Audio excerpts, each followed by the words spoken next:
नमस्कार, अग्निपथ देख रहे हैं आप। अग्निपथ में आज बात करेंगे आबादी पर आर पार, तुष्टीकरण पर तकरार। लोकसभा चुनाव के बीच प्रधानमंत्री को सलाह देने वाली आर्थिक सलाह परिषद की एक नई रिपोर्ट आई है, जिसके नतीजे हिंदू बनाम मुस्लिम की राजनीति को और हवा देने वाली बात साबित हो सकती है। इस रिपोर्ट के मुताबिक भारत में 1950 के बाद से हिंदुओं की आबादी में करीब 8% की कमी आई है। दूसरी तरफ मुसलमानों की आबादी का ग्राफ 43% की तेजी से बढ़ा है। इस रिपोर्ट के आते ही राजनीति की नई सीरीज शुरू हो जाती है और आपको बता दें कि बीजेपी नेताओं की लगातार प्रतिक्रियाएं भी इसको लेकर आ रही हैं। बीजेपी का आरोप है कि ये सब मुस्लिम तुष्टीकरण वाली नीतियों का नतीजा है। वहीं कांग्रेस का कहना है कि बेरोजगारी, किसान, महिलाओं की सुरक्षा के मुद्दे पर बात होनी चाहिए। पीएम की इकोनॉमिक काउंसिल की एक स्टडी में 1950 से 2015 के बीच आबादी की स्टडी की गई है। स्टडी के मुताबिक देश में हिंदुओं की आबादी में करीब 8% की गिरावट हुई है, जबकि 1950 में अल्पसंख्यकों की आबादी की तुलना में 2015 तक 43.15% का इजाफा हुआ है। 1950 में मुस्लिमों की आबादी 9.84% थी। 2015 में मुस्लिमों की आबादी बढ़कर 14.09% हो गई। रिपोर्ट सामने आने के बाद देखिए सियासी पारा भी चढ़ा हुआ है। राजनीतिक वाद पलटवार के बीच बीजेपी सांसद साक्षी महाराज ने तो ये तक कह दिया कि इस रिपोर्ट को पढ़ने के बाद वो आहत हैं। 8% हिंदू घट गया और 40% मुस्लिम बढ़ गया। सुप्रीम कोर्ट ने भी चिंता व्यक्त की है। इस देश में तत्काल प्रभाव से जनसंख्या नियंत्रण कानून बनना चाहिए। अब एक तरफ लोकसभा का रण है, हिंदू मुस्लिम के मुद्दे ने भी जोर पकड़ रखा है और इस बीच पीएम आर्थिक सलाहकार परिषद की बैठक में हिंदू मुस्लिम की आबादी के आंकड़े आग में घी डालने का काम जरूर कर सकते हैं और यह आग कितनी बढ़ेगी ये देखने वाली बात होगी। चर्चा को आगे बढ़ाएंगे, कुछ प्रतिक्रिया है, पहले सुनाते हैं। मैं पूछता हूं राहुल गांधी से, कांग्रेस सुप्रीमो से, कि कांग्रेस ने देश को बांटने का काम अंग्रेज से ले लिया। शुरू में उन्होंने हिंदू मुसलमान को बांटा और तुष्टीकरण की नीति 47 से शुरू की, फिर दक्षिण उत्तर में बांटा। अब वो लोगों को रंग देख करके, रंग के आधार पर, नस्ल के आधार पर, अब इस ढंग का गाली कोई बर्दाश्त तो नहीं करेगा। ये गाली हुआ और ये गाली कांग्रेस दिलवा रही है। कांग्रेस कभी स्टालिन के बेटे से सनातन को गाली, कभी धर्म को गाली, कभी क्षेत्रवाद को। ये कांग्रेस केवल बांटने का ही काम कर रही है। आप देखिएगा जो सेंसस होना था 21-22 में, आज 24 हो गया, अभी तक तो हुआ नहीं। ये केवल देश की जनता को भ्रम में डालना और लोगों में नफरत फैलाने की बात ये लोग कर रहे हैं। ये पूरी तरीके से प्रधानमंत्री जी, भाजपा के लोगों का यही एजेंडा है। 10 साल तक इन्होंने लोगों को ठगा है और फिर ठगना चाहते हैं। ये सवाल कहाँ से आया आपके पास? ऑफिस की तरफ से ना? ऑफिस को बोलो प्रियंका जी पूछ रही हैं किसने भेजा उन्हें। तो देखिए, निश्चित तौर पर आबादी पर आर पार है, तुष्टीकरण पर तकरार है। तुष्टीकरण की बात इसलिए आएगी क्योंकि जहां बात हिंदू मुस्लिम की आ जाए, जहां उनकी आबादी पर आ जाए, जहां उनके आरक्षण पर आ जाए, तो फिर तुष्टीकरण का आना तो लाजमी होगा ही। एक महत्वपूर्ण बात यहां पर यह देखनी होगी, इस पूरे इलेक्शन में देख लीजिए, इससे पहले इस रिपोर्ट को आने की जरूरत नहीं थी या इस पूरी रिपोर्ट को लाने की क्या जरूरत महसूस नहीं हुई थी। इस वक्त पे ये रिपोर्ट आ भी गई है, जिसमें 1950 से 2015 तक की बात की जा रही है। बड़ा सवाल यह है कि 2015 से फिर अभी तक के आंकड़े कहां हैं? ऐसा तो नहीं हो सकता कि क्या मुस्लिम बच्चे पैदा नहीं हुए या हिंदू बच्चे पैदा नहीं हुए होंगे। ये तो असंभव सी बात है। तो निश्चित तौर पर ये जो इस वक्त पे चीजें आई हैं और बार बार पूरा क्राइटेरिया घूम फिर के हिंदू मुस्लिम पर आकर टिकता है, क्या ये ठीक है? इस चर्चा को आगे बढ़ाते हैं। हमारे साथ मेहमान जुड़े हैं। सबसे पहले आपका परिचय करा दें। कांग्रेस का पक्ष रखने के लिए स्वामीनाथ जायसवाल हमारे साथ जुड़े हैं। स्वामीनाथ जी, बहुत स्वागत चर्चा में जुड़ने के लिए। और भारतीय जनता पार्टी का आपसे कुछ देर में पक्ष रखेंगे हमारे साथ कैप्टन आई सिंह भदौरिया, उनका भी स्वागत करते हैं। फिलहाल हमारे साथ कनेक्ट नहीं है। स्वामीनाथ जी, चर्चा की शुरुआत आपसे करूंगी। क्या मायने हैं इस वक्त पे इस रिपोर्ट के? देखिए, रिपोर्ट किसकी, कहां, कैसे आई है ये तो बहुत स्पष्ट है, तो हम उस पे नहीं जाएं, ठीक है। लेकिन ये रिपोर्ट इस वक्त पे क्यों आई है, ये बड़ा सवाल है और आप इसके क्या मायने इस वक्त समझते हैं? हालांकि ये बहुत जायज सा क्वेश्चन बीजेपी से है, वो कनेक्ट होंगे, उनसे भी पूछूंगी, लेकिन आप इसके क्या मायने मानते हैं? राखी जी, ये आर्थिक सलाहकार परिषद का रिपोर्ट आना इस समय जो चुनावी माहौल में एक तुष्टीकरण की राजनीति जिस तरह से हिंदू मुस्लिम में बांटने का जाल बिछाया जा रहा है। माननीय प्रधानमंत्री जी जिस तरह से पहले मंगलसूत्र लेके आता है कि मंगलसूत्र छीन के मुस्लिमों को दे दिया जाएगा और बच्चा पैदा करने वाले को जमीन आपका घर छीन कर दे दिया जाएगा। इस तरह का ये देखिए आज के डेट में जो मूल मुद्दा है बेरोजगारी, महंगाई 38 साल का रिकॉर्ड तोड़ और गरीबी और महिला सुरक्षा, इस सब का जिस तरह से कोरोना काल में हम लोग मांग रहे थे रोजगार मंत्रालय से और श्रम मंत्रालय से कि आप कितने डाटा दीजिए, कितने मौतें हुई हैं और कितने बेरोजगारी बढ़ी है, तो ये उस समय कोई रिपोर्ट नहीं आता था, न मिलता था, विपक्ष को बताया भी नहीं जाता था। आज चुनाव चल रहा है तो कभी पाकिस्तान इंडिया आ जाता है, कभी गोधरा आ जाता है, कभी आ जाता है पिछड़ा SC ST और पिछड़ों का छीनकर मुस्लिमों को दे देंगे आरक्षण। कई तरह का गुमराह करने के लिए पहले तो प्रभु राम का नाम लेकर मांगा जाता है, वोट का बिछाया जाता है जाल, लेकिन प्रभु राम तो सर्वत्र हम में तुम में। काम पे वोट मांगिए, जो तुष्टीकरण की राजनीति मत कीजिए, काम जरूरी है, युवाओं को रोजगार जो बोल के प्रधानमंत्री आए थे कि 2 करोड़ नौकरी देंगे, आज कुछ उनके संकल्प पत्र का कोई चर्चा नहीं होता है, खाली शहजादे बताए। कल तो प्रधानमंत्री हद कर दिए, कल तो प्रधानमंत्री कहते हैं शहजादे बताए, अडानी अंबानी के यहाँ कितना माल उठाया। तो ये माल उठाने का काम तो प्रधानमंत्री जी किए हैं।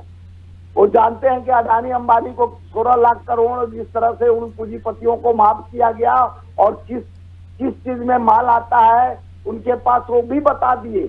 यानी कांग्रेस पर पलटवार करते हुए बताए कि मेरे टेम्पू में भर भर के माल आता है अडानी अंबानी का और हमें सत्ता का अहंकार है, जब चाहूं मैं तो ऐसे ऐसे कई ठो सुगाफा लेके आऊंगा, लेकिन रोजगार पे चर्चा नहीं करूंगा, महंगाई 38 साल का रिकॉर्ड तोड़ उस पर चर्चा नहीं करूंगा, राम मंदिर 370 धारा, ये सब जान गया आप जितना आप बातें करते हैं। स्वामीनाथ जी, साक्षी महाराज कहते हैं, साक्षी महाराज जो कि बीजेपी के सांसद है, अच्छा इस पर प्रतिक्रिया भी ऐसी आई हैं कि वाकई में हिंदू आबादी यदि घटी हुई बताई जा रही है इस रिपोर्ट में, तो उसको लेकर चिंतित तो सभी हैं, सुप्रीम कोर्ट भी चिंतित है। लेकिन अब जो भारतीय जनता पार्टी की तरफ से जो बातें आती हैं वो ये भी आती हैं कि कहीं ना कहीं तुष्टीकरण की राजनीति कांग्रेस करती है, पहली बात। दूसरी चीज वो ये कहते हैं कि जनसंख्या नियंत्रण कानून होना चाहिए। तो होना क्या चाहिए? कानून तो है, और सबसे बड़ी बात कि ये आज हम जागरूक हो रहे हैं क्या इन तमाम चीजों के लिए? राखी जी 10 साल से कुंभकर्ण नींद में सोए थे क्या? 10 साल से इन्हीं की सरकार था। ये चुनाव के समय इसको लाकर क्या बताना चाहते? ये हिंदू मुस्लिम करके क्या देश को बताना चाहते? नेपाल में भी हिंदू राष्ट्र है, नेपाल, वहां भी जनसंख्या कम हुआ है हिंदुओं का। तो इसका मतलब आप क्या बताना चाहते हैं? आपका जनसंख्या नियंत्रण सुप्रीम कोर्ट ने संज्ञान लिया है, तो क्यों नहीं आप एक कानून को मजबूत किए? क्यों नहीं कानून सब पर लागू किए? कौन रोका था आपको? 10 साल आपको सत्ता जनता दिया था, अब 10 साल सत्ता में तो अभी बेरोजगारी की बात करनी है, महंगाई की बात करनी है। तो ये तुष्टीकरण का कभी मंगलसूत्र की बात करते हैं, कभी इंडिया पाकिस्तान की बात करते हैं, कभी धर्म का नाम लाते हैं, कभी प्रभु श्री राम का नाम लाते हैं, कभी सनातन की बात करते हैं, कभी इंडिया पाकिस्तान। ये तुष्टीकरण की राजनीति मुस्लिम हिंदू खेलने का जो 3 चरण के हार और बौखलाहट प्रधानमंत्री, कल तो अब जान ही रहा है बौखलाहट में अडानी अंबानी को ले आए कि हमारे पास वो भर भर के गाड़ियों से लाते थे, और वो तो राहुल जी पे ही अटैक कर दिए कि आपके पास टेम्पो से लाद के गया है। अरे तो टेम्पो वाले का नंबर आपके पास होगा, आप लाते, आपके पास अडानी जी अंबानी जी लाते रहे हैं, उस टेम्पू पर ईडी सीबीआई भेजिए ना, कौन से टेम्पू से किसके यहाँ माल पहुंचा। ठीक है स्वामीनाथ जी, इस तरह की बात राजनीति तुष्टीकरण और जिस तरह से रंग भेद जात में बांटने की कोशिश किया जा रहा है भाजपा। एक मिनट स्वामीनाथ जी, 1 मिनट रोक रही हूँ। कैप्टन आई सिंह भदौरिया जुड़े हमारे साथ। चलिए, भारतीय जनता पार्टी फिलहाल कनेक्ट नहीं है, ठीक है। स्वामीनाथ जी अपनी बात को कंटिन्यू कीजिएगा, लेकिन एक छोटा सा सवाल है, हाँ, कि ये जो सवाल अब चौथे चरण में हम आ रहे हैं, चौथे चरण में चलिए अभी क्योंकि ये विषय नहीं है अडानी अंबानी, ठीक है आपने बोला, लेकिन चौथे चरण में आते आते जो आबादी पर आर पार हो रहा है, ये जो रिपोर्ट्स आ रही हैं, हम जनसंख्या की बात करने लगे, क्या ये किसके मैनिफेस्टो का हिस्सा था? मैं तो अभी ये समझ रही हूँ, क्योंकि जातिगत जनगणना पे तो एकदम अगेंस्ट चली गई भारतीय जनता पार्टी। सीटों का चुनाव हो चुका है, माननीय प्रधानमंत्री जी का बौखलाहट, चेहरे का रंग बदल गया है, घबराहट, उनका खिसियाई बिजली खंभा नोच, अब कोई उनके पास मुद्दा नहीं रहा। अब प्रधानमंत्री जी कहा कहते हैं, भाइयों बहनों मित्रों 2 करोड़ नौकरी दूंगा, 15 लाख खाते में तो आया नहीं, 15 लाख एक परिवार पर खर्च हो गया, 205 लाख करोड़ देश से खर्च हो गया।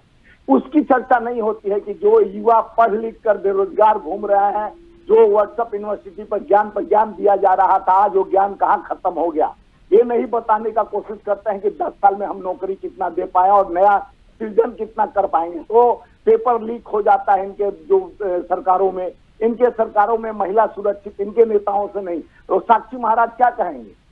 जो जाते हैं, जो बेटी का बलात्कारी से जेल में मिलने, जो उनका विधायक सेंगर है, सेंगर से मिलने जेल में जाते हैं, वो क्या हिंदू मुस्लिम का तुष्टीकरण कब उनको बहुत चिंता हो गया? जेल में मिलते हैं, कपड़ा उतरवा कर बेटियों को देखते हैं, वो साक्षी महाराज ही कई बार देखा गया है। तो वो ऐसे लोगों से उनका क्या रिश्ता है ये जनता जान रही है, और जनता जवाब भी देगी। अब चाहे कितना हो, ये लोग तुष्टीकरण और धर्म के नाम पर राजनीति करने का जो टीका ले रखे हैं, हिंदू मुस्लिम करने का कोशिश कर रहे हैं। लेकिन अब देश उस महंगाई 38 साल का जो कफन तक पर जीएसटी लगा दी गई है सरकार में, जिस तरह से 12% गंगा जल पर भी लगाया गया था, तो वो हम लोग हल्ला किए तो कम से कम हटा लिया गया।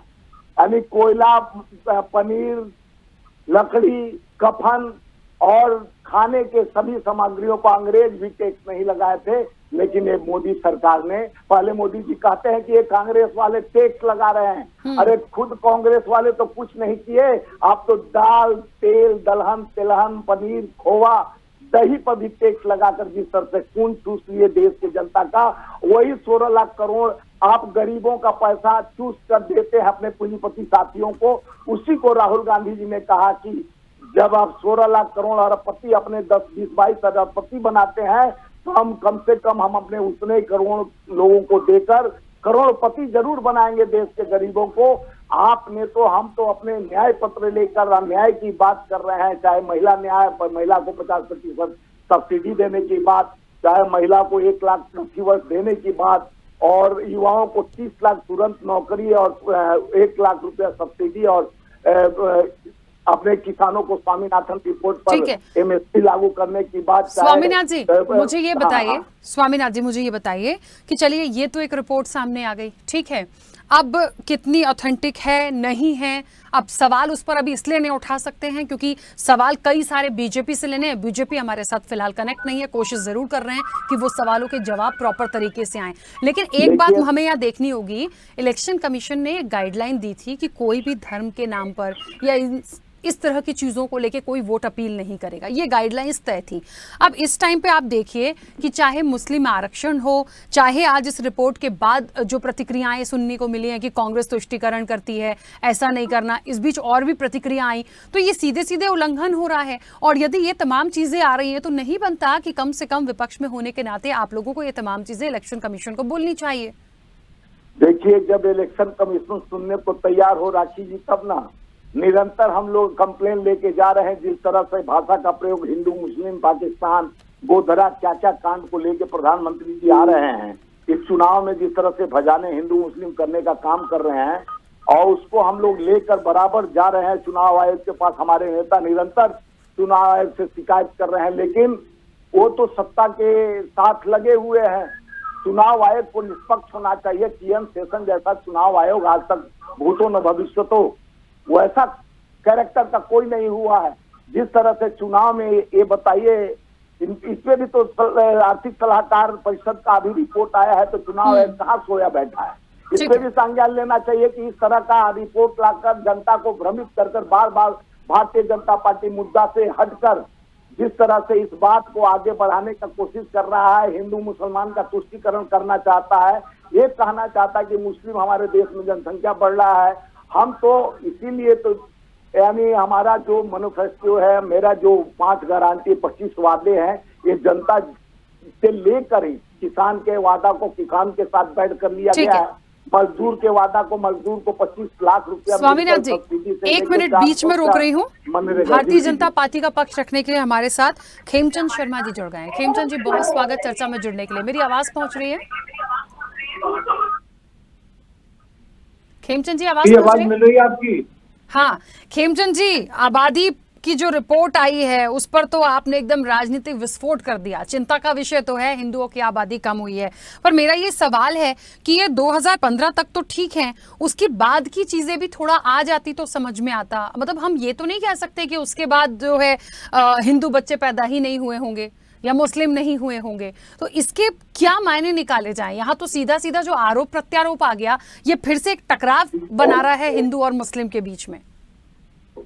देखिए, ये डेटा तो सबके साथ था, सबके पास था।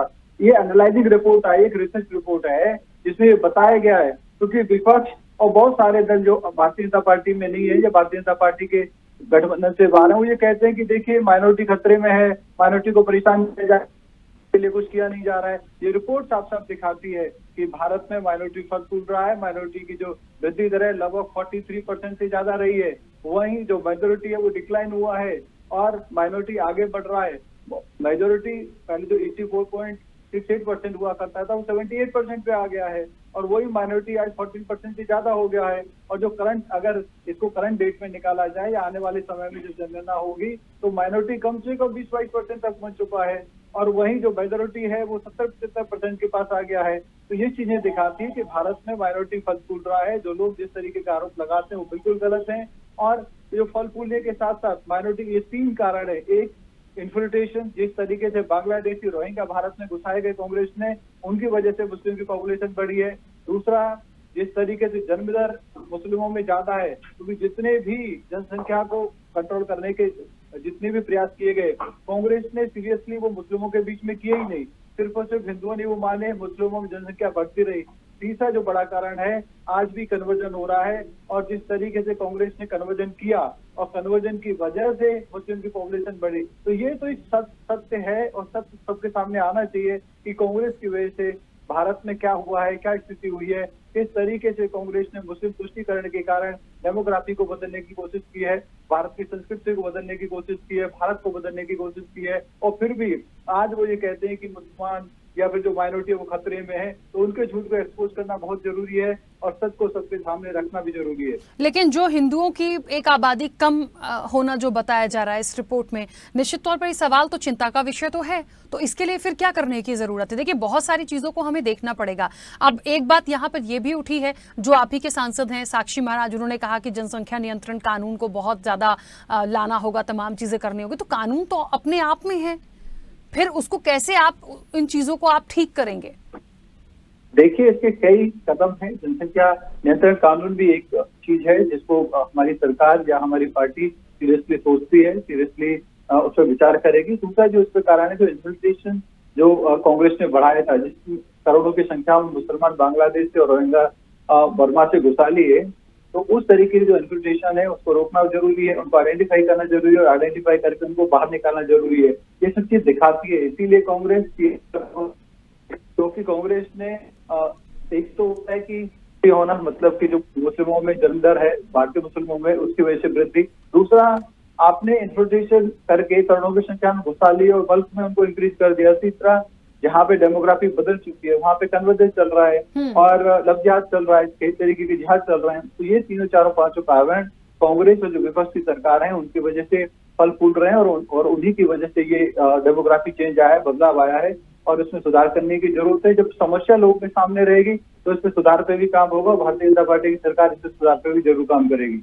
ठीक है स्वामीनाथ जी, एक बात यहाँ पर जो आ रही है, जो मैं उनकी बातों को समझ पाई हूँ, एक सीएए का भी जिक्र पहले भी हुआ, अभी भी हुआ, और अब तो बिल्कुल तेजी से जिस तरह से वो कह रहे हैं कई रोहिंग्या आ गए और बांग्लादेश से जो घुसपैठी है जो, तो ये जो बातें हो रही हैं, ये जो आरोप लगता है कि कांग्रेस पार्टी ने बिल्कुल वेलकम करा उन तमाम लोगों का, जिसके चक्कर में 1950 तक की, क्योंकि हम बात कर रहे हैं 1950 से 15 तक की बात कर रहे हैं, इसलिए ये ग्राफ बढ़ा है। तो अब इसको रोकने के लिए एक तरफ सीएए पर भी जाएंगे, इसीलिए पार्टी ये तमाम बातें कर रही है।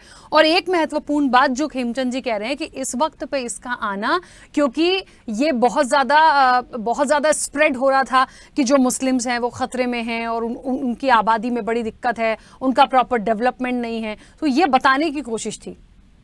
मुस्लिम खतरे में नहीं है, जब से मोदी सरकार आई है तब से सनातन और हिंदू खतरे में, लोग कहते हैं कि हिंदू खतरे में है। पूरे हिंदू के संविधानों पर, चाहे बड़े जितने देश के राज्यपाल, राष्ट्रपति, प्रधानमंत्री और देश के हर उच्च पदों पर बैठे हिंदू हैं, फिर भी हिंदू खतरे में है, ये इनकी वाणी है। और जिस तरह से अभी ये चुनाव का माहौल है, माननीय प्रधानमंत्री जी कई तरह का एक गेम खेलने का जो उनका कलाकारी है, जिस तरह से उन्होंने महारत हासिल किया है, हिंदू मुस्लिम करने का इतना कोशिश किया जा रहा है, लेकिन देश का जनता 38 साल के रिकॉर्ड तोड़ महंगाई की ओर देख रहा है। देश का जनता जो इनके किए गए वादे 10 साल पहले, भाइयों बहनों मित्रों 2 करोड़ नौकरी प्रतिवर्ष देंगे, उस पर देख रहा है। वो 22 में दुगनी आय किसानों को हो जाएगा, उस पर देख रहा है किसान। और जो जीएसटी का छोटे छोटे व्यापारी पर अत्याचार हुआ है, उस पर देख रहा है। और ये गुमराह करने के लिए तुष्टीकरण हिंदू मुसलमान करने का जो रणनीति, आप 24 तक का रिपोर्ट बताइए ना, और 24 तक का रिपोर्ट बनाइए। नेपाल में भी हिंदू राष्ट्र है, हिंदू वहां रहते हैं, वहां भी जनसंख्या कम हुआ है, तो वहां कौन सा रोहिंग्या और कौन मुसलमान पहुंच गए।